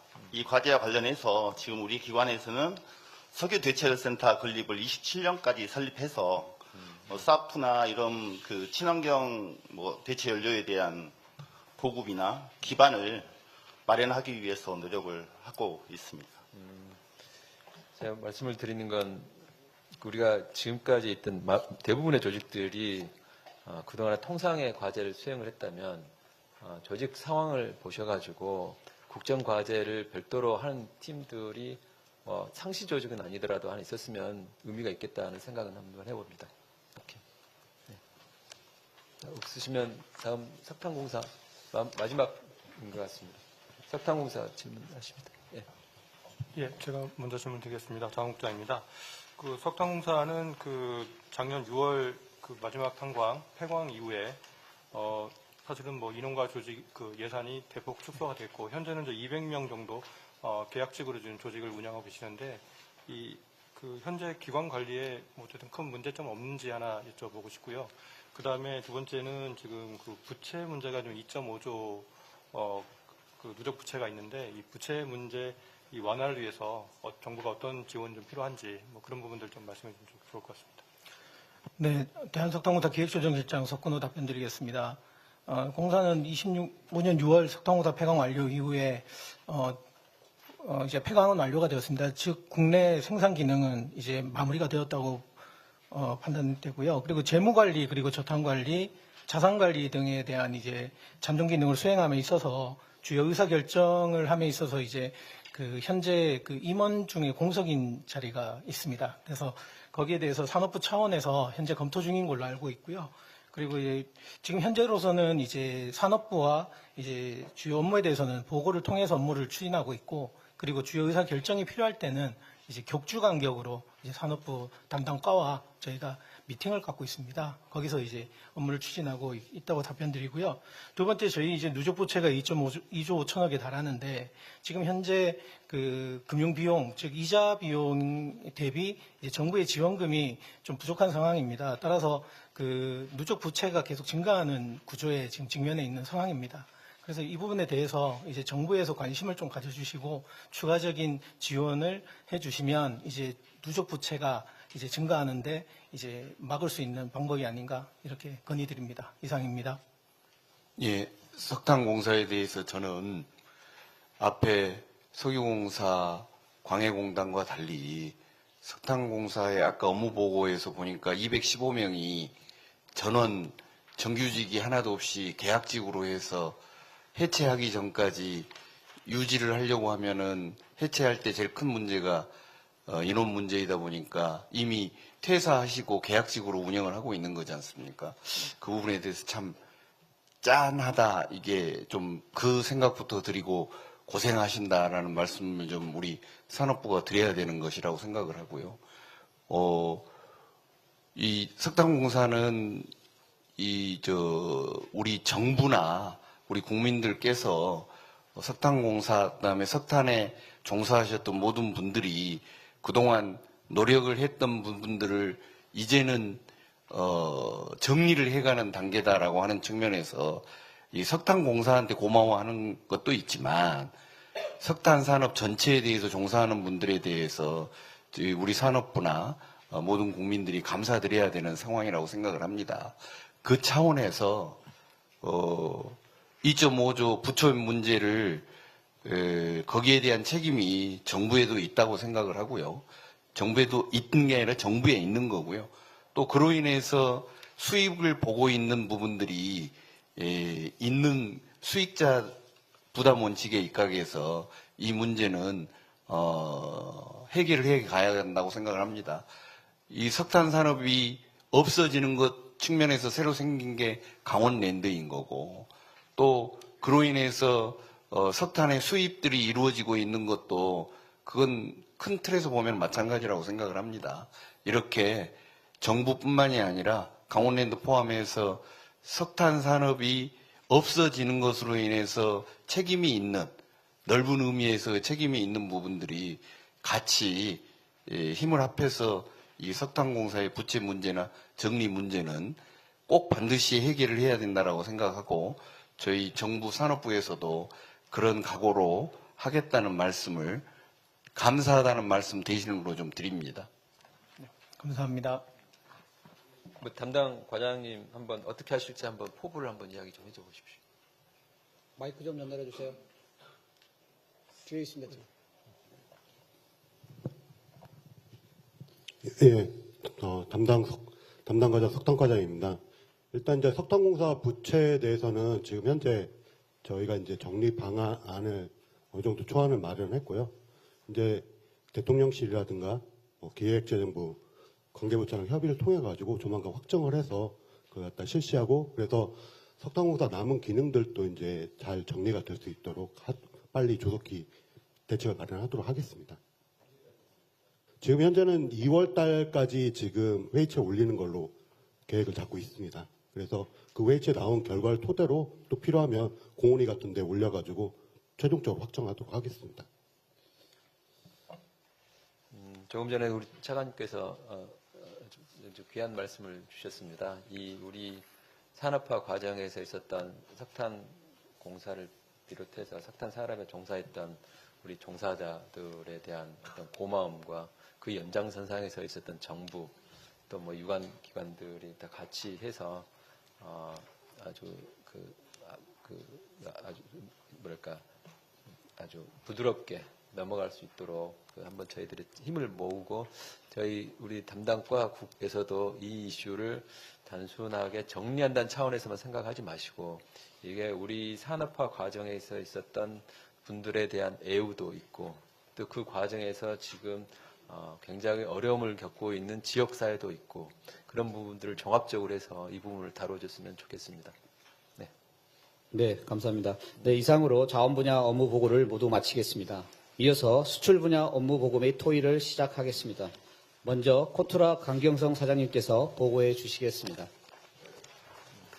무역구조 혁신과 경제안보 강화로 수출 1조 달러 시대 도약을 위한 코트라 업무 보고 드리겠습니다. 저희는 제목 자체가 이번 정부의 국정과제입니다. 지난해 코트라의 4대 성과입니다. 코트라 기본 업무인 수출과 외국인 투자 유치에 역대 최대 실적 달성에 기여했습니다. 코트라 간세 대응 119는 수출 비상사항 극복을 위한 대표 창구로서 기업 애로 지원에 최선을 다했습니다. 공급망 안정화, 첨단 산업, 해외 인재 유치 등 경제안보 강화에도 기여했습니다. 올해 집중할 5대 전략입니다. 수출 다변화에 총력을 다하고 지역 성장에 기여하는 투자 유치, 미간세 협상 후속 지원 강화와 경제안보 강화, 그리고 AI 3대 강국을 위한 역량 집중 등입니다. 각각의 전략에 대한 세부 과제를 보고 드리겠습니다. 첫 번째, 수출 다변화에 총력을 다하겠습니다. 시장 다변화를 위해 신흥시장 중심으로 해외 마케팅 사업과 수출 지원 인프라를 강화하겠습니다. 품목 다변화를 위해서는 K소비재, 서비스, 방산 등 신수출 동력화에 박차를 가하겠습니다. 다음은 수출 안 하던 기업을 수출하게 하고 수출 초보 기업은 더 많이 수출할 수 있도록 수출 기업의 다변화에 힘쓰겠습니다. 특히 지방 소재 중소기업의 수출 기업화에 더욱 집중하겠습니다. 다음은 K소비재 수출을 올해 코트라의 핵심 과제로 정해서 전사적 노력을 다하겠습니다. 산업통상부가 지난달 발표한 K소비재 수출 확대 방안에 따라 구체적이고 실질적인 지원을 하겠습니다. 한류 박람회 개최와 1무역관, 1유통망 진입 사업을 확대하고 주요 무역관에 소비재 인정 지원 데스크 20개소를 신설하고 수출 바우처를 해외 인정하는 데 쓰는 비용도 직접 지원할 수 있도록 제도 개선하겠습니다. K소비재 물류데스크를 10군데 개설하고 해외 공동 물류센터도 지속적으로 확대하겠습니다. 올해 신규로 확보한 유통기업 해외 진출 사업 예산을 활용해서 역직구 수출도 활성화하겠습니다. 두 번째, 지역 성장에 기여하는 전략적 외국인 투자 유치입니다. 정부, 지자체, 산업계가 참여하는 대형 국가 IR을 추진하고 5급 3특 특화사업 연계 글로벌 기업 유치 활동을 강화하겠습니다. 주요 타겟 기업 대상 맞춤형 투자 유치 활동을 전개하고 첨단 산업 공급망 보완에 기여하는 기업 유치 활동도 강화하겠습니다. 세 번째는 미간세 협상 후속 지원 강화입니다. 간세 대응 119를 무역 장벽 119로 확대 개편해서 간세 협상 타결 이후에도 지속되고 있는 원산지 검증, 간세 환급 등 수출 현장 애로 해소와 더 나아가 비간세 장벽 대응과 대체 시장 개척에 실질적 도움이 될 수 있도록 하겠습니다. 또한 우리 기업들의 해외 진출에 필요한 지원도 강화하겠습니다. 네 번째, 산업 경쟁력 제고를 위한 경제안보 강화입니다. 글로벌 공급망 조기경보 시스템을 고도화하고 이번 중국 순방시의 경제협력 사업처럼 성과와 내실 위주의 경협사업을 적극적으로 추진하겠습니다. 마지막으로 AI 3대 강국 도약에 역량을 집중하겠습니다. AI 수출 비서 구축 등 무역 투자 지원 방식을 누구나 언제든지 쉽게 이용할 수 있도록 개선하겠습니다. AI 대표 전시회를 육성하고 우수기업의 해외 로드쇼 개최 등 국가 AI 생태계 글로벌화를 촉진하겠습니다. AI 동시 통역 솔루션 도입 등 공사 자체 업무 효율에도 앞장서겠습니다. 다음은 정부 공공기관 관리 지침에 따른 경영관리 실적입니다. 안전 및 재난관리, 지역경제 활성화 및 상생, 대국민 소통 노력에 대해서 CEO인 제가 직접 관리하고 또 높은 성과를 내고 있습니다. 다음은 외부 지적사항 및 개선 방안입니다. 감사원 지적사항 2건과 지난 국회 국정감사 시 지적받은 2건에 대해서 이미 재발 방지 대책 등 조치 계획을 수립하고 적극적으로 이행하고 있습니다. 코트라 국내의 모든 임직원은 비상한 각오로 우리 기업들이 어려움을 극복하고 기회로 삼을 수 있도록 현장 지원 조직으로서 선봉장 역할을 다하겠습니다. 2년 연속 역대 최대 수출과 역대 최대 외국인 투자 유치 달성에 혼신의 노력을 다하겠습니다. 이상 보고를 마치겠습니다. 감사합니다. 네, 감사합니다. 이어서 무역보험공사 장영진 사장님께서 보고해 주시겠습니다.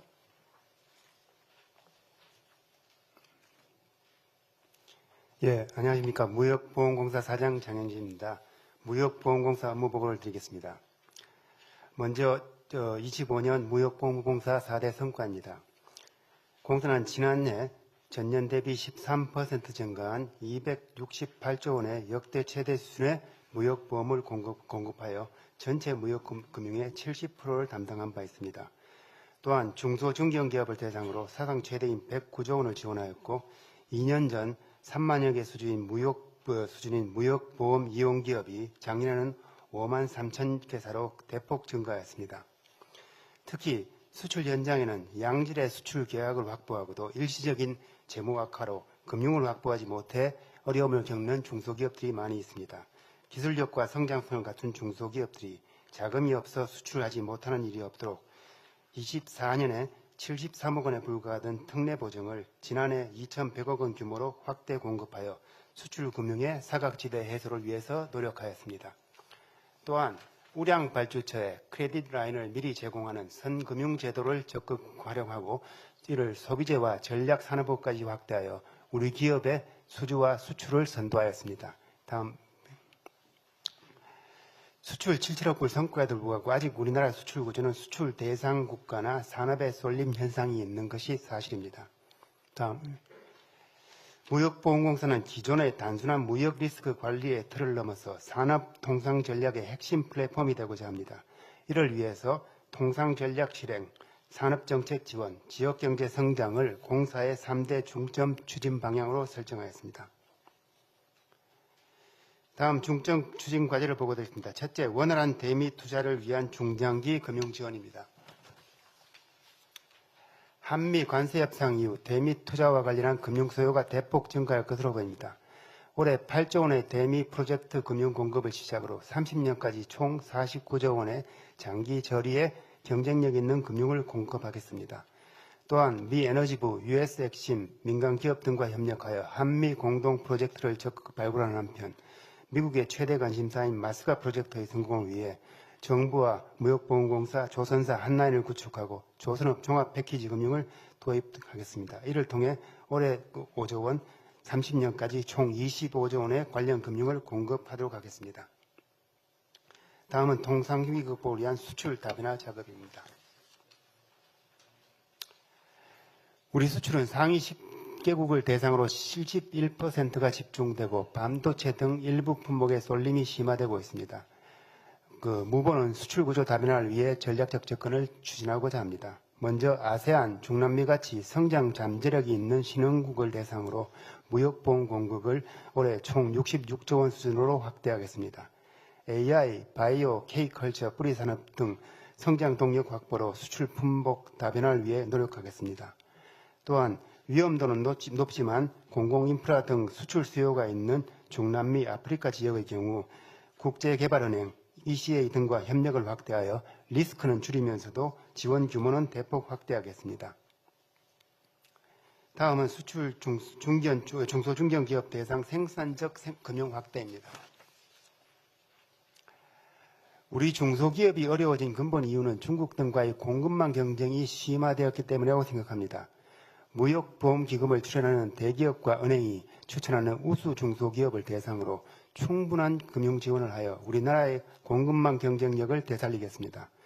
중소기업 대상 공급망 보증과 패키지 금융을 총 6조 원까지로 확대하고 중견기업에 대해서는 매출액, 수출 계약 등을 감안한 기업 규모별로 맞춤형 지원을 함으로써 필요시 현행 400억 원을 초과하는 충분한 금융 공급을 통해서 글로벌 기업 성장을 지원하도록 하겠습니다.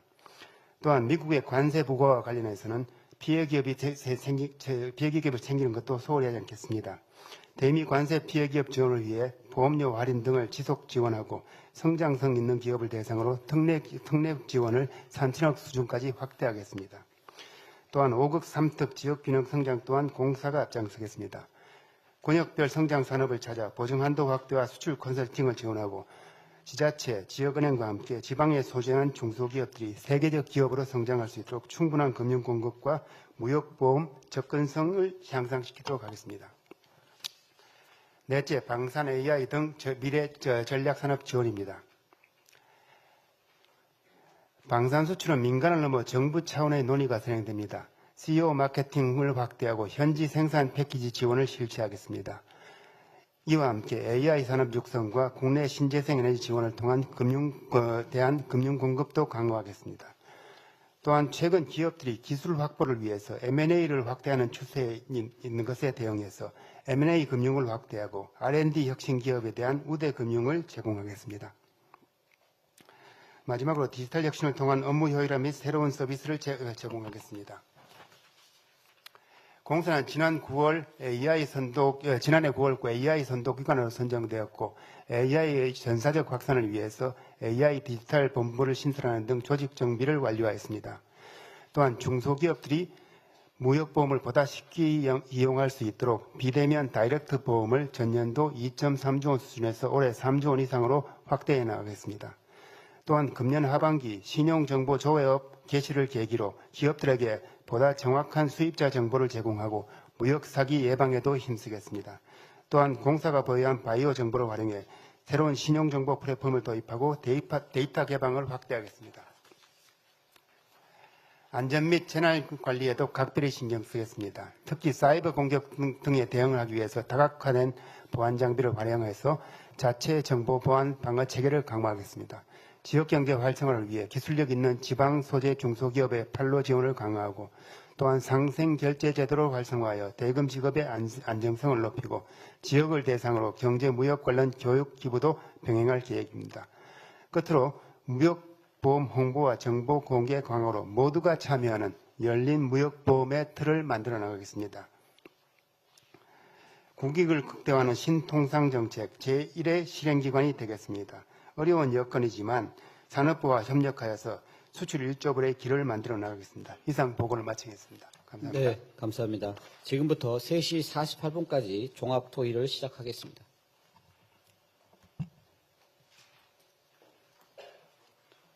무역수세실장 강감찬입니다. 정년도에 수출과 외국인 직접 투자 역대 사상 최대 달성해 주신 것에 대해서 감사하게 생각합니다. 앞으로 계속 수출 확대가 되기 위해서는 결국 중소 중견기업의 수출 확대가 지속적으로 필요합니다. 다만 실제로 여전히 해외에서 중소기업이 코트라에 대해서 좀 접근하기 좀 어렵다 또는 여전히 갑이다라고 하는 그런 인식이 여전히 아직도 많이 있습니다. 말씀 주셨던 것처럼 수출 희망 천이라고 하는 프로젝트라든지 여러 중소기업 관련된 지원 제도를 많이 하고 있는데요. 혹시 이런 평가에 대해서 어떻게 생각하시는지, 어떻게 좀 더 최근에 개선되고 있는지 코트라에 말씀 주시면 감사하겠습니다. 예, 지금 무투 실장님의 그 지적사항을 매우 뼈아프게 생각하고 오늘 계기로 우리 코트라가 다시 서비스 중심 기관으로 다시 나도록 하겠습니다. 해외 무역관을 우선 좀 열린 무역관으로 개방을 해서 진출 기업이나 출장을 가신 우리 기업인들이 좀 편안하게 오셔서 원스톱 서비스를 받을 수 있도록 좀 그렇게 개선을 하도록 하겠습니다. 우리 코트라는 대부분의 사업이 다 중소, 중견기업을 위한 사업을 하고 있습니다. 특히 지역에 있는 기업들 수출 사업을 하기 위해서 매년 한 200개, 5년간 한 1000개 기업의 지방 소기업들이 수출할 수 있도록 아주 맞춤형 지원을 하는 수출 전문위원을 1대1로 기업에 파견을 해서 하는 사업도 지금 하고 있습니다. 그래서 지방 기업들이 수출을 더 해야 우리 수출 규모도 늘어나고 또 지역 성장도 더 된다고 생각합니다. 그리고 서비스 측면에서도 조금 저희들이 사업 신청하는데 되게 복잡합니다. 그래서 신청도 조금 간소화하고 또 이렇게 AI를 활용해서 디지털적으로 접근 방법도 조금 개선하고 또 상담 인력도 좀 개선해서 우리 해외 무역과는 해외에서의 우리 수출의 전진기지가 되고 또 중소 중견기업의 수출에 앞장서도록 그렇게 하도록 하겠습니다. 아까 말씀 주셨던 것처럼 AI를 활용한다든지 초보 기업들에게 서비스를 좀 더 함께 하다 보면 결국 조직과 인력 예산의 제한적인 부분을 좀 잘 활용할 수 있을 텐데요. 추가적으로 좀 여쭙고 싶은 것이 실제로 코트라가 85개국에 131개의 무역관을 운영을 하고 있습니다. 근데 우리나라 전체적으로 보면 82개의 공공기관이 전 세계 723개 정도의 지사를 해외에 갖고 있습니다. 결국 코트라의 서비스에는 현실적으로 다른 기관과의 협업도 굉장히 중요할 것으로 봅니다. 중진공이라든지 옆에 계신 모보라든지 여러 기관들과 협업이 굉장히 중요할 텐데 이 부분 혹시 어떻게 준비하고 계신지 궁금합니다. 예, 수출 지역도 넓어지고 수출 품목도 늘어나고 수출하는 방식도 전문화되다 보니 많은 공공기관들이 해외에 진출하고 있습니다. 물론 저희 코트라가 공공기관 중에서는 최대의 조직망을 갖고 있습니다. 우리 코트라의 힘만으로는 해결 못하는 일들이 많습니다. 그래서 유관기관, 인정기관이라든지 무보라든지 이런 기관들하고 소통과 협업을 필수적입니다. 이런 협업을 하기 위해서는 이 물리적으로 하나의 공간에 모여 있어야 원스톱 서비스가 가능하다고 봅니다. 우리 출장 간 기업이 언어도 낯설고 지리도 낯선데 여기 다니고 저기 다니고 대단히 어렵지 않습니까? 그래서 하나의 어떤 물리적 공간에 통합하고 어떤 기능적 통합을 하는 것이 필요하고 마침 지난달 12월 23일 정부에서 공공기관 운영위원회에서 공공기관 해외 거점 일원화 방안 이른바 K마루라는 것을 확정을 했거든요. 1차적으로 6개 지역에 코트라 무역관 중심으로 모든 기관을 집합시키고 원스톱 서비스를 한다는 계획입니다.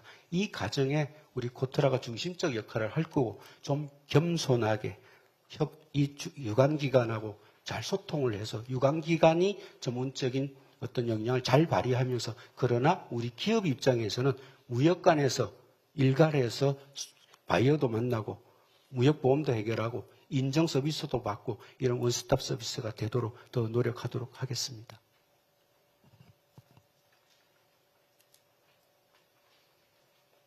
예, 투자정책국장 남명호입니다. 전반부에 비해서 후반부로 넘어오니까 좀 분위기가 부드러워진 것 같습니다. 그 수출 못지않게 투자도 중요한데요. 지난해 그 외국인 투자 실적 최대치를 달성한 것을 계속해서 이어가려면 어떤 것을 해야 될지 좀 저희도 고민을 많이 하지만 지금 우리 오늘 그 업무 보고에 산업통상부와 공공기관이 함께 만들겠다고 했으니까 저희도 고민을 많이 해보겠습니다.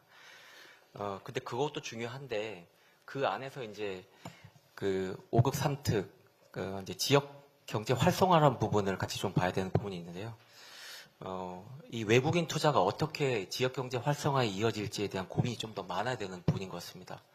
그래서 아마 여기 저 코트라에서 요 과제 안에 국가 균형 발전에 기여하는 전략적 투자 유치를 하겠다라고 과제에 넣으신 것 같은데요.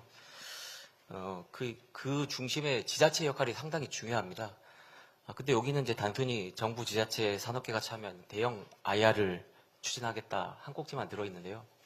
제가 이제 현장에서 들어보면은 그 코트라와 IK의 그 IR이 지자체의 IR과 따로 놀고 있다라는 얘기를 좀 많이 듣습니다.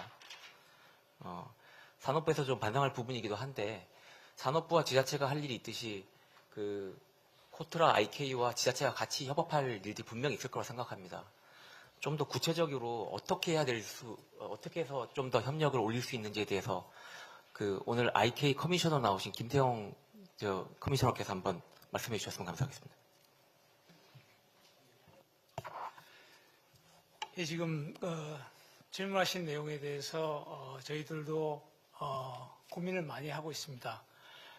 투자 유치가 지금 말씀하신 대로 5국 3특의 그런 어떤 정부 정책 과제에 국정 과제에 좀 실질적으로 기여하기 위해서는 IR 자체가 첫 번째 고도화되어야 됩니다. IR이 고도화되기 위해서는 결국은 투자자에게 신뢰를 줘야 되는데 신뢰를 주기 위해서는 4가지가 필요합니다. 첫 번째는 정부 정책 방향에 대해서 정부 당국이 설명하는 거. 두 번째, 한국의 우수한 투자 환경에 대해서 인베스트코리아가 설명하는 거.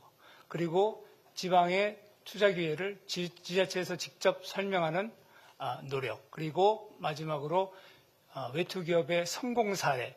이 외투 기업, 지자체, 인베스코리아 그리고 정부가 원팀이 돼서 IR을 한다면 훨씬 더 저는 신뢰를 줄 수 있다고 생각이 되고요.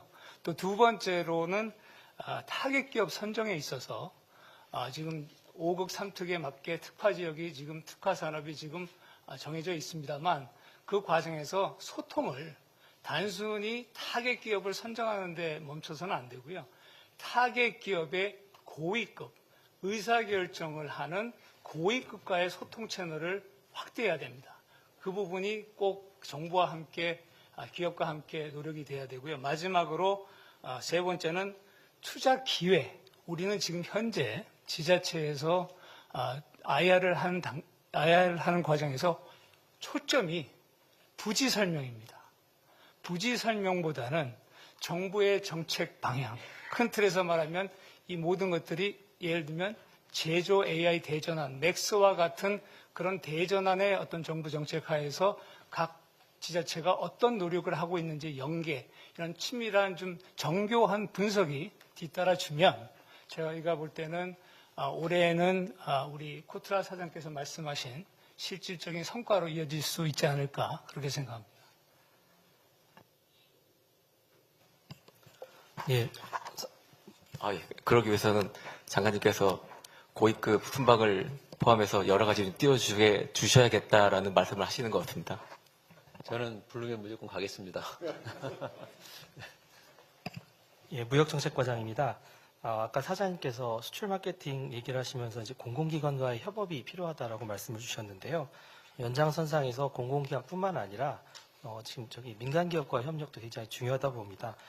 특히 최근에는 이제 글로벌 이제 한류 팬덤에 따라서 소비재 이런 부분들이 수출이 많이 되고 있는데 이제 과거에는 코트라에서 전시회 참가라든가 했을 때 한국관을 주로 행사를 많이 여신 걸로 알고 있는데 최근에는 그에 못지않게 이제 플랫폼 기업들이 중소기업들과 같이 협업을 해서 해외 전시에 참가하는 그런 사례들도 많은 것 같습니다. 제가 듣기로 무신사 같은 경우에 지난 10월에 일본에서 그런 팝업 행사를 했는데 중소기업들이 한 150개 이상 참여를 해서 굉장히 성황리에 이루어졌다. 이렇게 그리고 또 아무래도 소비재 같은 경우에 브랜드가 중요하다 보니까 이제 그런 알려진 기업들이 나가는 게 굉장히 중요하다고 보는데 이거와 관련해서 좀 더 이런 부분들을 좀 힙하게 하기 위해서 코트라에서 민간 기업과의 협업하는 이제 그런 플랜이나 이런 것들에 대해서 좀 설명을 해주시면 감사하겠습니다. 소비재 수출은 기존의 제조업 수출과는 방법이 완전히 다릅니다. 제조업은 B2B지만 소비재는 사람의 마음을 사야지 수출할 수 있습니다.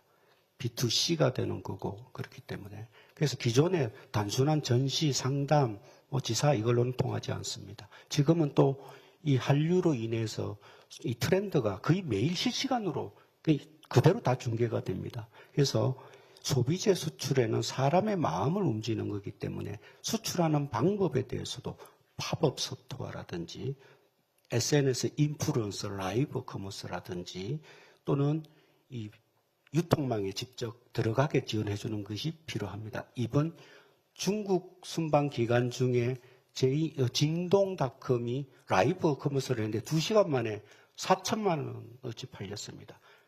라이브로 할 때 화장품을 팔았는데 개인적으로 산 게 다 10,000원, 20,000원짜리 아니겠습니까? 근데 4천만 원을 팔다는 거는 어마어마한 인력이 들어와서 봤다는 겁니다. 그처럼 지금 시대 트렌드에 맞고 지금 IT 기술에 맞도록 하는 것을 전환을 다 하도록 하겠습니다. 플랫폼 기업 대단히 중요합니다. 이제 우리나라가 실력이 되기 때문에 패션 플랫폼, 무신사, CJ, 올리브영이라든지 이런 플랫폼 수출도 되게 중요합니다. 지난달 말 12월에 무신사가 상해에 아주 좋은 상업지역에 스토어를 열었거든요. 그래서 아주 대박이 났습니다. 거기 들어간 반은 중국 기업, 반은 한국 기업이었습니다. 그래서 무신사 대표를 제가 만났는데 저희끼리 그래 얘기를 했습니다. 대단히 반응이 좋다. 그래서 우리 유니클로 따라잡자. 그러니까 조 대표님, 총괄 대표님께서 자기 꿈도 그거랍니다. 유니클로를 따라잡겠답니다. 온라인에서 시작을 했지만 지금 상장도 할 거고 해외 반응이 너무 좋아서 지금 그렇게 플랫폼 기업에 대해서도 완전히 다른 방법으로 팝업 스토어, 그 다음에 입점 이런 데 코트라가 지원을 하고 하겠습니다. 단 하나 소비재는 주로 인증의 장애가 있습니다. 비관세 장벽이 있습니다. 대부분의 나라가 특히 중국의 그 비관세 장벽 사실 있습니다. 이거는 정부 간의 신뢰가 쌓이면 해소가 됩니다. 이번 한중 순방 계기로 분위기가 중국 측은 완전히 이 기대치가 올라가 있고 긍정적으로 변화가 됐습니다. 우리 한국 기업 마찬가지입니다. 무역 간 확인을 해보니까 선진, 대련, 충칭 이런 무역 간에 이미 중앙정부의 분위기가 바뀐 것을 알고 지방정부, 지방 유관기관들이 무역 간에 면담하자고 지금 세도를 하고 있습니다. 그래서 그런 이 중국 시장 같이 이런 데는 조금 정부 간의 신뢰, 국가 간의 신뢰를 바탕으로 기회를 잡아서 더 넓히면 되고 지금 말씀하신 플랫폼 기업 또 소비재 기업의 특징에 맞도록 우리 코트라도 새로운 방법으로 새로운 세대에 맞게 IT 기술을 활용하고 SNS를 활용해서 더 적극적으로 지원하도록 하겠습니다.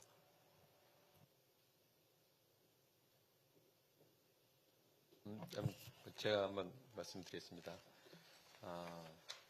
저도 이제 중국 가서 마침 뭐 비슷하게 보고 모신사도 보고 하면서 느꼈던 게 세 가지 이슈 이야기하더라고요. 기업들이 제가 그저께 대통령님 주재 회의할 때도 말씀드렸었는데 인증 마케팅, 그걸 담을 수 있는 유통망 이 세 가지를 이야기를 해서 제가 그때 무신사는 중국에서 열었는데 올리브영도 한번 중국에 한번 진출하시라고 말씀을 드렸었는데 속된 말대로 물이 들어오고 있는 셈이죠. 이제 중국 같은 분야에서는 그걸 느끼겠더라고요. 그래서 제가 3월에 한번 중국 전체 무역관들 같이 해서 한번 회의를 한번 소집해서 한번 방안을 만들어 보자고 이야기를 해서 한번 특별히 좀 그때 준비를 잘 해주셨으면 좀 당부를 드리고요.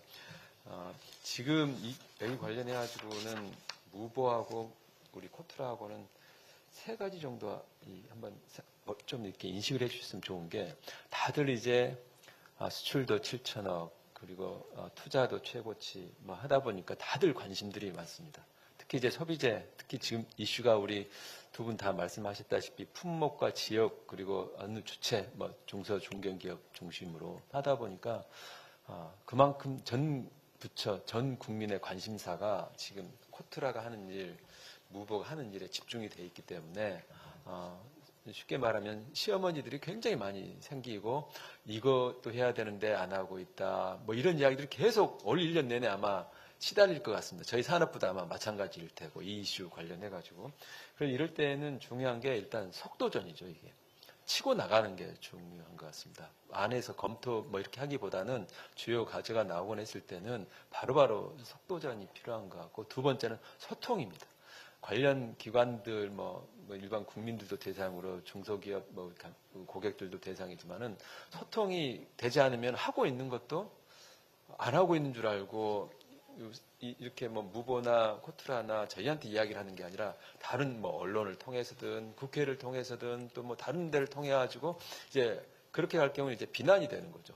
잘 하고 있음에도 불구하고 저쪽으로 할 때는 이것도 안 한다. 뭐 이렇게 이야기가 될 거거든요. 그러니까 소통하는 것에 대해서 각별히 특히 잘하고 있는 것들은 더 소통을 더 잘해 주셨으면 좋겠고 세 번째 이제 성과입니다. 이게 하다 보면은 특히 우리가 새로운 시장을 올해 개척을 한다고 하면은 성과가 세 가지 부분에서 성과가 나야 되는 거죠. 소비재에서 올해 비약적인 성과가 있어야 될 테고 우리의 주력 시장이 아닌 분야에서 성과가 실제로 나타나야 될 테고 그리고 중소 중견 기업들이 실제로 수출이 늘어야 될 테고 세 가지의 성과가 올 말에 봤을 때 우리 코트라와 무보가 협심하고 우리 산업부가 함께해서 이 세 분야에서 정말 뚜렷한 성과가 있어야 되는 거죠. 그렇게 한번 속도와 소통과 성과에 대해서 한번 특별하게 항상 유념을 해주셨으면 좋겠다. 특히 소통 관련해 가지고는 일을 열심히 지금 작년에도 열심히 잘해 주셨지만 올해는 더 이 소통 관련해 가지고 생각을 해 주셔야 하고 있으면서도 욕먹는 비난받는 일은 좀 줄겠다는 생각이 들어서 특별히 좀 말씀을 드리고 싶고요. 저는 무보 관련해서는 무보의 약자가 무역보험인 시대가 이제는 지난 것 같습니다. 제가 몇 번 우리 부처하고도 이야기를 하면서 앞으로는 이름을 새롭게 하는 방안에 대해서 핵심 방안에 대해서 한번 강구를 해보자. 저는 지난번에 우리 은행하고 같이 무보랑 같이 했던 공급망 그 기금을 하면서 제가 느꼈던 게 무버의 역할이 이제 슈어 말 좋은 것 같아요. 이게 원래 인슈어런스에서 나왔을 텐데 IN은 빼고 이렇게 가는 게 좋겠다 싶은 생각이 들 정도로 어떤 생각의 방법을 완전히 좀 바꿔가지고 우리는 보험만 하는 회사가 아니라 새롭게 무역과 관련된 모든 것을 다 커버한다는 생각을 가지고 했으면 좋겠다는 생각이 하나 들고, 특히 이제 코트라하고 무버하고는 현장과 금융 이렇게 딱 어떻게 보면 어떤 상징적인 두 조직이면 앞으로 오래 있을 때는 두 조직이 협업해서 뭔가를 만들어내는 게 좀 더 많이 있었으면 좋겠다는 생각이 듭니다. 예를 들면 우리 지역에 있는 중소기업을 개발할 때 코트라가 하게 되면은 그걸 우리 무보에서 같이 엮어가지고 이게 따로따로 노는 게 아니라 같이 시너지를 만들면 현장과 금융이 같이 가는 사례들이 많이 만들어냈으면 좋겠다. 여기에 우리 정책에서 하고 있는 5국 3특하고 같이 연결을 시킨다든지 우리 맥스하고 연결시킨다든지 해서 그냥 단순히 혼자 분절적으로 코트라 혼자 현장 가고 지역 가고 지자체 가고 가는 게 아니라 코트라하고 무보하고 같이 갔으면 좋겠다는 생각이 들고요.